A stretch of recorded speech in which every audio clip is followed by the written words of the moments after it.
Ayan, so kita ko po, so natapos na and may pagkain na rin. Nakita ko, bubusugin po talaga namin kayo rito maghapon kasi pagkatapos po yung kain nyo yan, may kasunod na po ulit.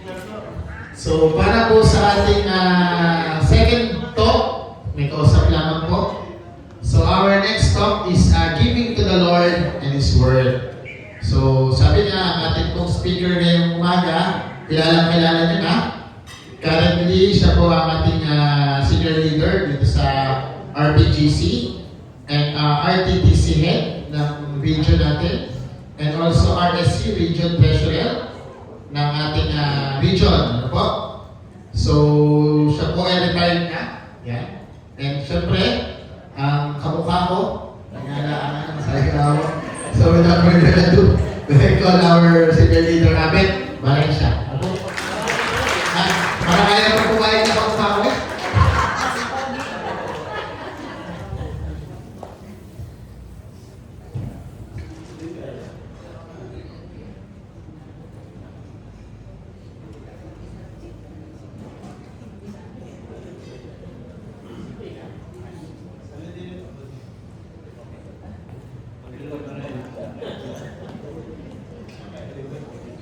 Yan, good morning po sa atin lahat. Kayo po ay huwag mag-asawa sa mukha ko. No? Lagi nyo na nakikita.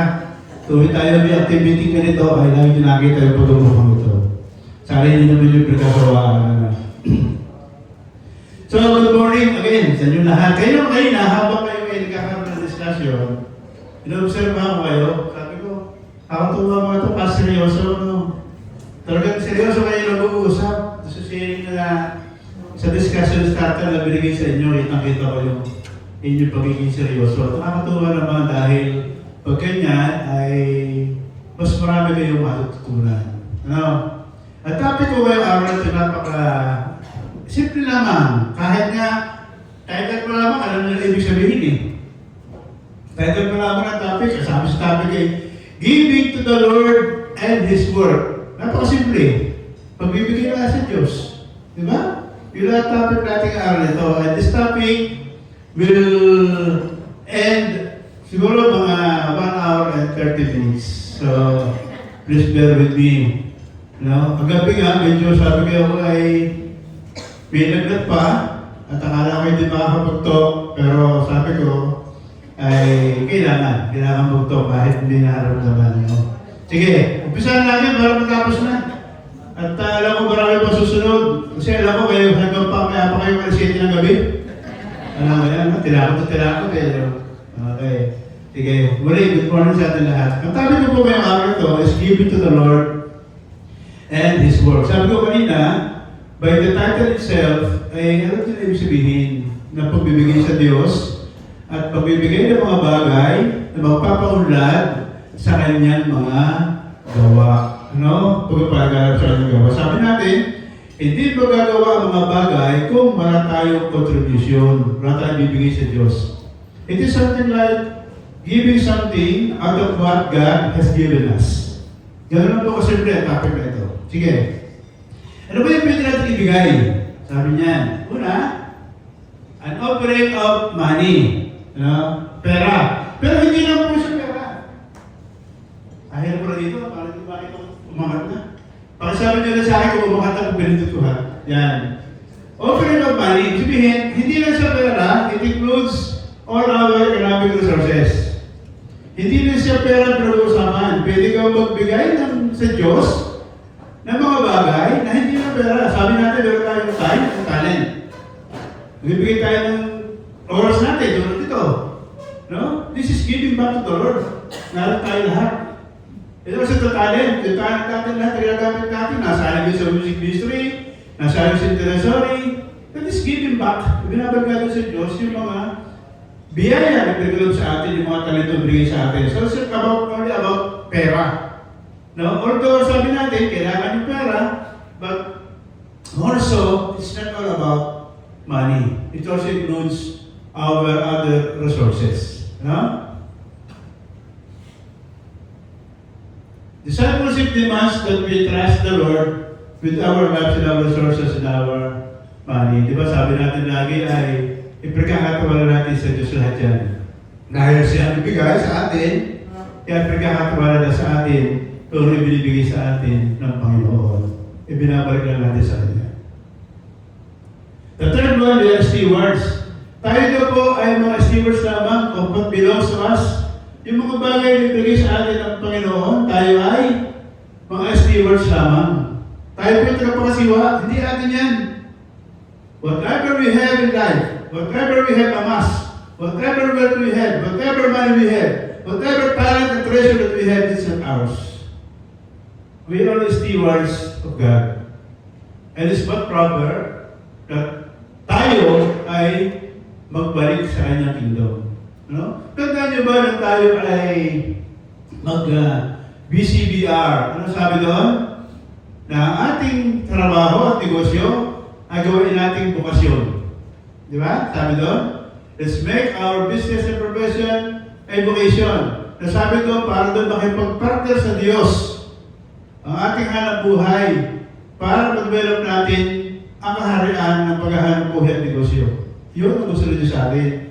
That's why God wants to partner with Him ang ating mga bukasyon at ibalik natin sa Kanya para sa kagaganda, ikalalago ba ng Kanyang kaharian. Ano?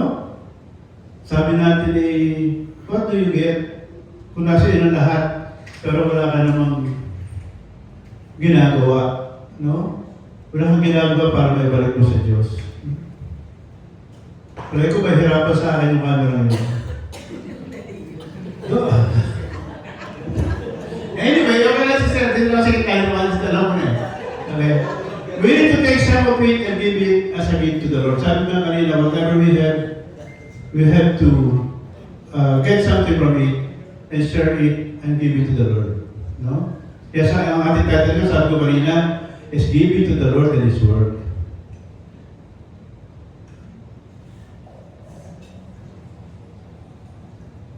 Sa atin kasi, parang yung ating tinatawag ng tithes, parang kung baka dito mo, parang tax no? Parang tayo tinatax na hingi ng something 10% from us, which is we're not obligated to give 10%.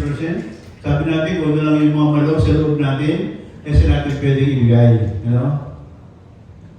So, we seek sa temple of the Lord, when we built in this world. Yeah. Bakit ba tayo hinihingan?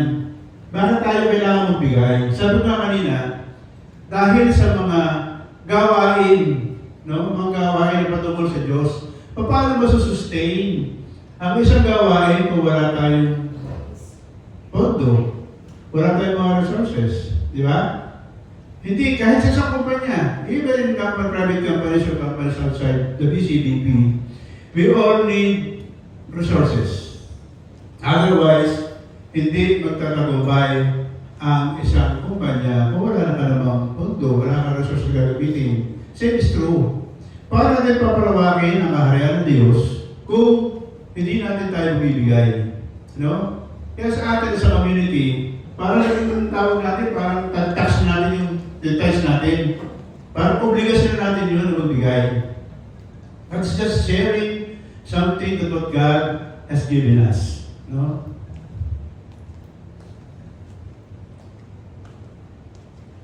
Some of us give us special offering. No? Nabibigay tayo ng something, no? Over na gano'n. Pero yun ay over and above. Doon sa binibigay natin mga tithes. Hindi natin pwede sabihin, nagbigay ako ng offering nila, hindi ako magbibigay ng tithes. Iba po yun. No? Because BCBP has a mission and outreaches that we're going to do. Na kailangan natin ponduhan, kailangan natin gamitan. No? Sabi nga kanina, it's not all about money. What other resources do you have? Your time and talent, you can share it so that our mission would be accomplished. Ang bilis ko lang kasi mahaba ito eh. Nagpabilis ba ako? Okay lang, may babagala ako ng konti. Sakto. Yan, gusto ko din ng Sir eh. Kasi gusto ni ko Sir mabilis. Yan. Tithing normally means setting aside 10% of our income. Ito po yung unang panahon. But God requires 10%. Doon sa mga produce ikakan ng araw yun. Sa atin dito, even you can see the Bible, sabi doon 10% sa atin. So sabi natin, God, is happy for those who are cheerful givers. Kung ikaw ay magbibigay ng 10%, ikaw masaya. Sipin mo kung 10%, nakita ka halimbawa ng 1,000 sa isang buwan. Oh, times mo is 10%, that is 10,000. Sabi, sakit naman ito, 10,000 yung bigay ko tayo, sabi ka sa bulsa mo, hindi ka masaya. You know? Kaya sa atin, bibigay mo ng tithes is something that is, you can give it cheerfully. Na matutuwa ka. Masaya ka pag ibinigay mo. You know? Tithing is an hour of worshiping the Lord. Kaya sabi dyan sa Leviticus 27:30-32. Ano sabi diyan? Hindi ka naman buksan yan. Ano? Sabi dyan sa 27:30-32. Ang sabi diyan ay, binigyan ng utos ng Diyos na dalhin ang ikasampu, the 10th part of their produce sa templo. Yan ang sabi sa Leviticus. Tinuro niyan. It's mandated that we give 10%, sabi doon sa mga ancient Israelites, to give 10% of their produce. Noong araw, mga crops pa yan eh. Yung magandang bunga, yung mga magandang ani, yun ay binibigay sa Diyos. A way of honor, that's a way of honoring and glorifying God. You know, Proverbs 3:9-10, muli, pinalahanan tayo sa Proverbs na kailangan natin magbigay. Because we need to glorify God. No?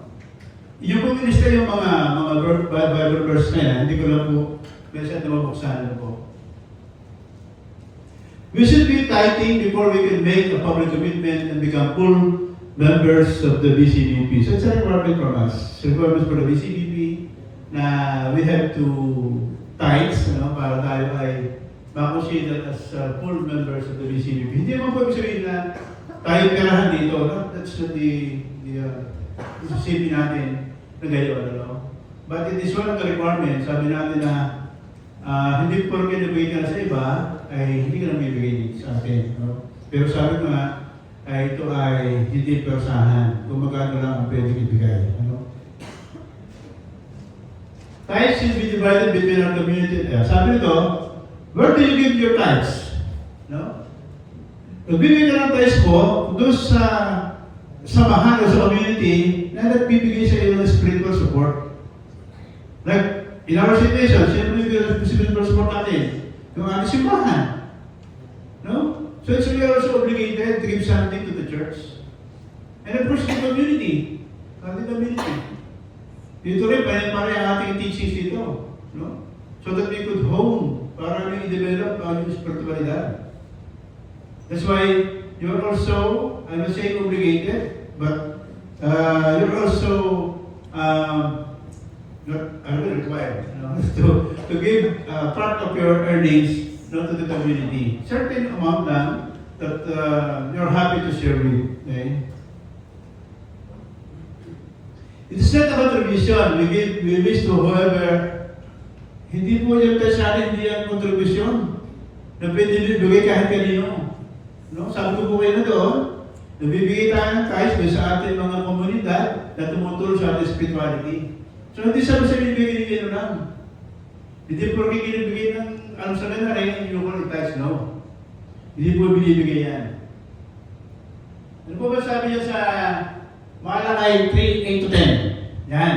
Siguro, very familiar na kayo sa Malakay 3:8-10. Alam mo, sabi niya, sabi niya ng Diyos, na sa mga isang Israelite, sabi niya, na you do not know that you rob me. Sabi niya ng Diyos, sabi ng mga Israelites, paano ka namin ninakawan? Sabi nila sa Diyos. Ang sabi ng Diyos sa kanila, you rob me because you're not bringing 1/10 of your produce to the temple so that there will be plenty of food there. Hindi nyo dinadala ay kasampu na inyo kinita sa ating templo. Kaya ako yung ninanakawan nyo, sabi ng Diyos. Alam niyo yung maganda rin sa Bible verse na yan? Habang binabasa nyo sunod pa, may sinabi ng Diyos. Sabi ng Diyos dyan eh, test me! Subukan niyo ako.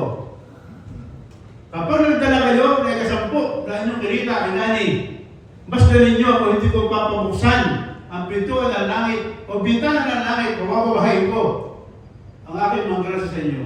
Siksik, liglig, at umaapaw. No? That's what God promised. You can go back to Malakay 8:10. And it is clearly stated, sabi ng Panginoon doon, test me. Tingin mo, sabi subukan daw siya.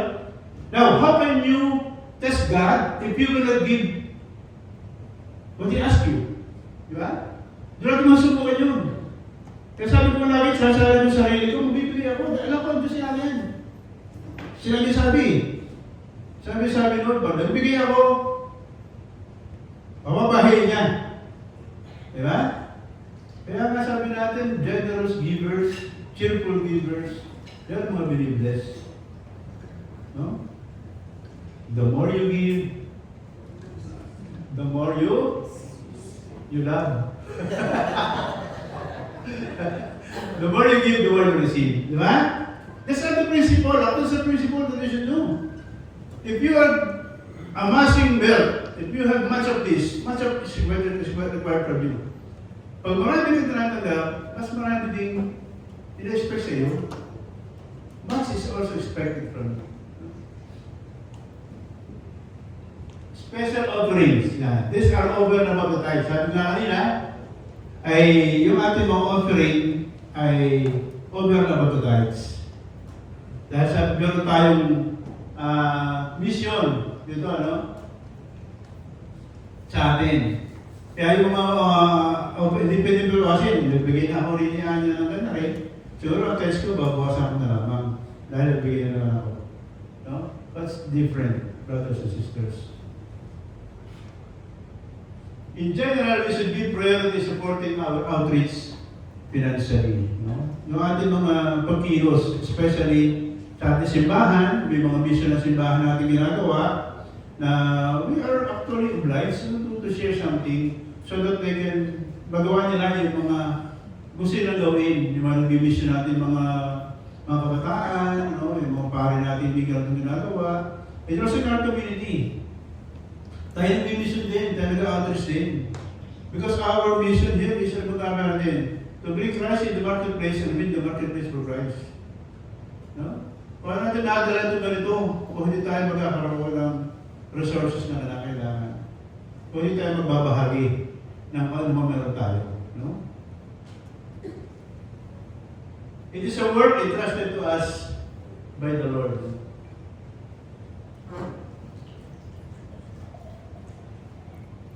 Yung iba kasi ulit-ulit lang eh. We should give in proportion to our means. Some may give a lot, some gives a little. Ano ba yung sasabi niya sa Mark 12:44? Ito yung babae na meron lamang 2 kusing sa kanyang wallet na nilagay pa doon. Yun na lang ang kanya, inilagay pa niya yun. Yan, sa Mark 12:44. Yan yung babae. No? Yan yung balo na 2 kusing na lamang nilagay pa niya doon. Samantala yung iba, kung magbigay, sobra-sobra na, kung ano yung alikabok, wala na kayo ng pera, hindi na kabibigay. Hahalokatin yung wallet, kunin yung 20 pesos pinakamalambot, sa kukunin siya nalagay. Ano? Di ba? Samantala kasi tumanggap, malay-maleta, bulto-bulto. Sipin nyo yung malay, 12:44. So yung balo, i-remind ko na siya, yun yung balo. Thanksgiving. So, totoo rin naman natin yan bilang Kristiyano na tayo ay magbahagi, magbigay sa mga nangangailangan. Totoo yan. Para namang nakakakonsensya, kung ikaw naman ay nakain naman sa gana, ano, alam mo marami naman ang bulsa mo, tapos meron din na nangangailangan ng konti, hindi mo mabigyan, para nakakonsensya naman bilang isang Kristiyano. No? So it is what we call almsgiving. Even in our extended family, sabi natin, like for example, may tayo mga nangihingi sa ating mga kapatid na nangangailangan ng galon. So whatever amount that you can give, no? That's almsgiving. Makakatulong tayo. That's being Christian. Special contributions are over and above tithing that do not replace the obligation to the community. So, sabi nga ngayon, ulit-ulitin ko lang, sabi nga, itong cooperative mission, ulit, hindi na, sorry, hindi masyado na-edit. So, yung pag nagbigay ka, hindi lang siya yung yung babawasan mo sa rice mo. That's over and above your tithes. Pamaya, galit ka sa punto yan. Community service. Our community service is contribution of work to the good of kingdom, the temple of the new covenant. Sabi ko kanina, ang ating ibinibigay na contribution is not all about money. No? It includes our resources. No? Yung ating time, talent, na kailangan din natin i-contribute. Sabi natin, that is service, like what we're doing right now. Yung mga tao yun, nag-aabara, narito sila ngayon. Na dapat sila ay nagsisimba na, nag-iiwan na, nagkakapagsabi na, o nag-outing na, pero dito sila lahat. That is service. That is part of service. No? Yung ating ginagawa, for example, yung ating biyaan sa advocacy. No? We're declaring the biyaan, I brought the biyaan sa this hour. Service also. The biyaan sa advocacy that we have. No? If you go out in the streets, you go out in other chapters, and you share, you evangelize, that is service. No? So marami, hindi na siya about pera. Like our time, we give a certain amount of work time regularly. So yung sabi ko kanina, sharing your time and talent. Hindi na siya pera. Regular intercession, the form of community service. Yan, tumutulong tayo sa ating mga, lalo sa ating mga membro, sa ating community. We are interceding para sa kanila. For example, may nahingi natin sa service also. Nakiusap sa iyo na tulungan mo sa ganito. That is community service, tumutulong ka sa kapwa mo membro. Pero din tayo, halimbawa, ikaw ay isang papaalis na bagay ko isang recruiter, yung recruitment agency. Ito yung kasamahan mo. Gusto mag-abroad, nahingi ng tulong, nakatulong ka. O sige, pumunta sa agency namin, tulungan ka namin. That is community service. Showing hospitality is also another form of community service. Hospitality. Alam niyo tayo mga Pilipino are very hospitable. No? Sabi natin na isusulbo na lang natin, binibigay pa natin sa ating gagawa. No? Yung ating ginagawa. Mas more pa yung mga tao na nangangailangan, na walang matulugan, walang damit. For some of us, making more money to give the Lord's work in the special service. Making more money. Yan. Some of us are blessed. Not only blessed, some of us are lucky. I'm not saying blessed, kasi lahat tayo blessed. Now, some of us are lucky because some of us are making more money. That's true. But mind you, sabi nga kanina, the more you have, the much more is being expected of you. Kung marami ka natanggap, mas marami in-expect sa iyo. Diba? Ngayon, kung wala ka natanggap, nagbibigay ka pa rin, mas maganda. Kaya sabi natin, marami sa atin dito, marami sa ating mga kapatid sa labas, sa ganun, na marami na nakikita, marami nang hindi pa, nagbabahagi. So the more we are blessed, the more we earn, the more we get more money or the more resources, much is expected from us. Additional principle, living according to a budget. Remember this slide? Tandaan niyo ba ito? Sabi natin pag-usapan sa free-to-follow weekend. Di ba? Tama yan? Free-to-follow yan? Yung managing your finances and preparing budget. Tama ba? Free-to-follow. Ano? So sa free-to-follow, meron tayo yan. Are you doing that? Ginagawa niyo ba yun? Yung budgeting. Hindi. Ano? Kakahiyaan kayong gawin. Yung pag-usapan. Yan o? Living according to a budget. Are you living according to your budget? O hindi na? Basta na? Hindi. Sige, tira. No? So that's important. That's why in the free-to-follow weekend, we teach you how to prepare a budget. Diba? Pero yan.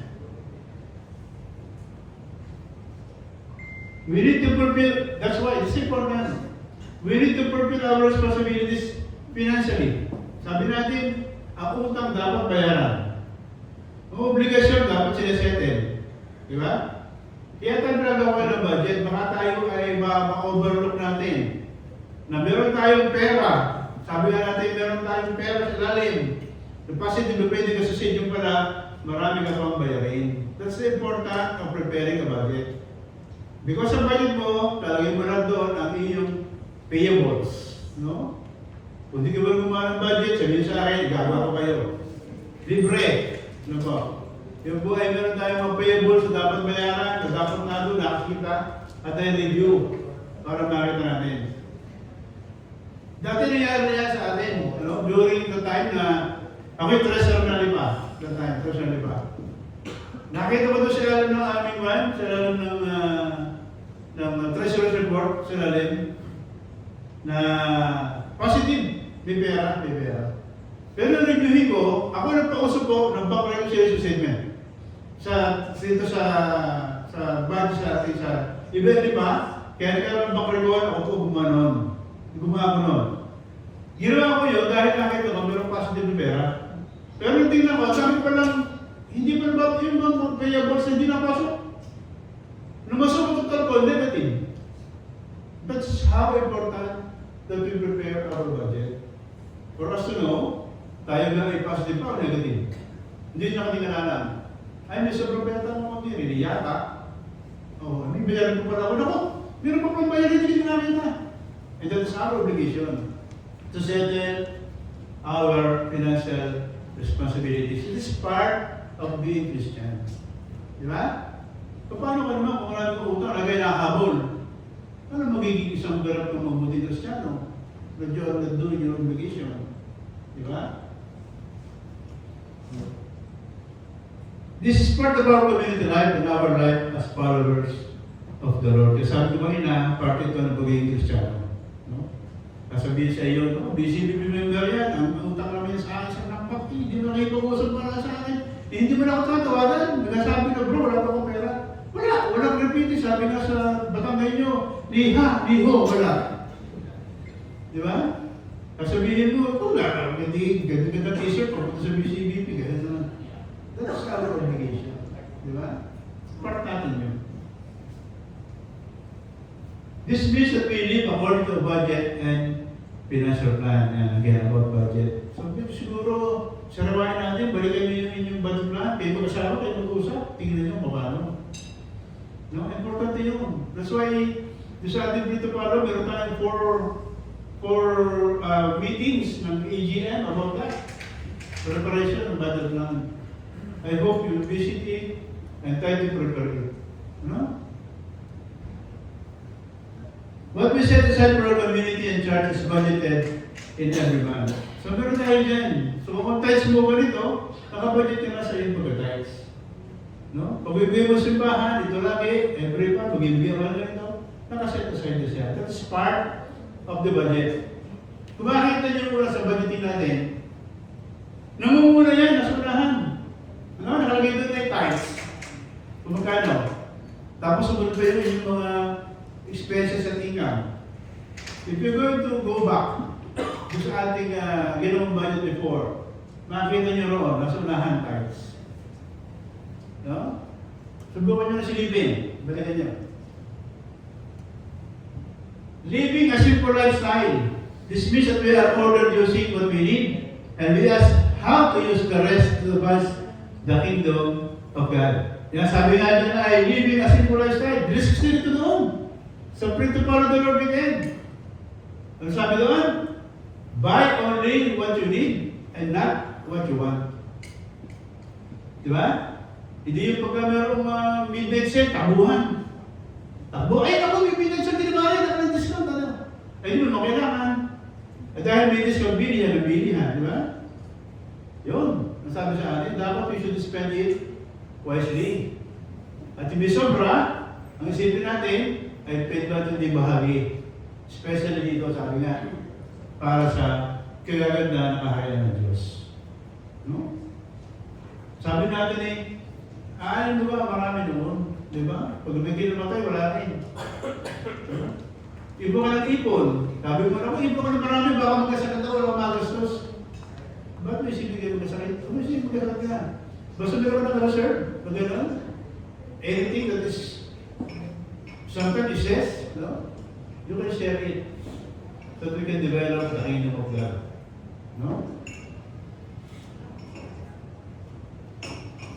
5 minutes na, 5 minutes. 5 minutes after 30. 5 minutes after 30 minutes. Our needs include the dress and recreational nautical environment, keeping pace with the normal. That's normal. However, Christians should be oriented to some personal simplicity. And if they are, they will have what they need to give to the Lord and others in need. No? That's again, personal simplicity. Simple pamumuhay. No? May 10 kang kotse, siguro. 10 ban, simple pamumuhay yun. Doon sa Marco Control, simple pamumuhay yun. Pero sa atin, simple pamumuhay, sabi, yung araw mo, hindi ka naman nabubuhay na ikaw ay talagang hirap. Kumbaga, nakakangat din naman, pero simple ang iyong pamumuhay. No? Oo, yung iba kasi simple pamumuhay, may 10 sakyan, pero mga BMW, mga Lexus, mga Sasari, ano. Simple, no? Yun, titiyan, mga tindiyan mo yan. So yan, ha? So that we can give, we can share. No? Dapat we can share. It's very important to do budget. So that we can share.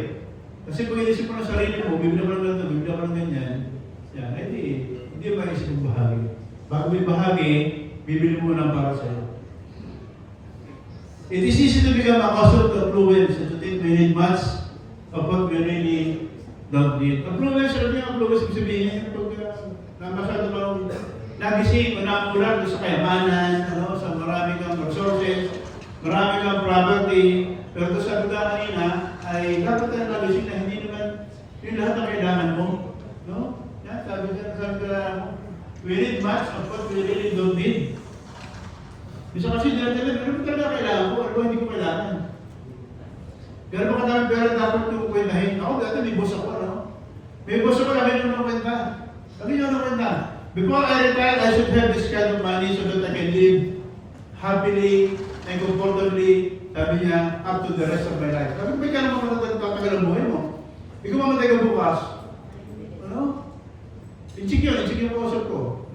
Sabi sa akin, pinukwenta niya, sabi niya, ate, kulang pa yung retirement ko eh. Kasi kung mag-retire mo ganito, kulang pa ito sa tatagal ng buhay ko, ganito kahaba. Kulang.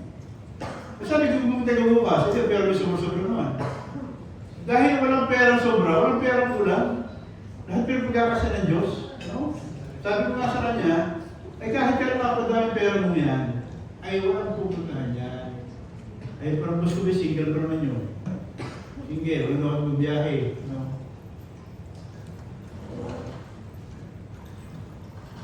The Lord may bless us by allowing us to advance financially, but also should result in generosity.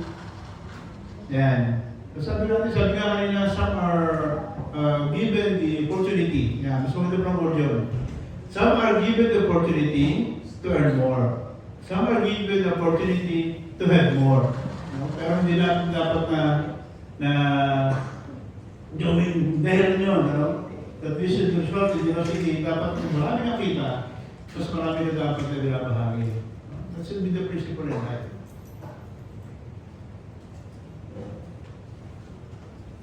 Marami na po tayo tapos. Marami na po. Our heart will be where our treasure is.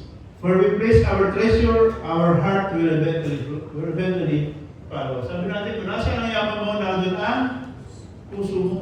Totoo yun. Kung nasa yung yaman mo, nandun ang puso mo. Kung yaman mo, nasa kaibigan, nandun ang puso mo sa mga kaibigan. Maraming kaibigan. Kung puso mo, sa pagkita ng maraming pera, nandun ang puso mo. You're concentrated in earning more. No? Where we place our treasure, our heart will eventually follow. No? So, yun lang. Sana kayo natutunan sa akin. At tinatapos ko na dahil ba kayo mainit. Dahil marami ko speaker. Ano? Okay, so sana natuwa kayo ha. Muli, ang aking reminder sa atin bago ko umalis ay sabi nga, God wants a cheerful giver. Be generous. Help others. No? Let's give to the needy. And of course, let's contribute something to the kingdom of God. No? Nagkagaganda ng kanyang mga trabaho. Giving it to the church, giving it to the community, giving it to the missionaries, giving it to people who already serving the church for the Lord. Okay? So again, good morning everyone, and thank you very much.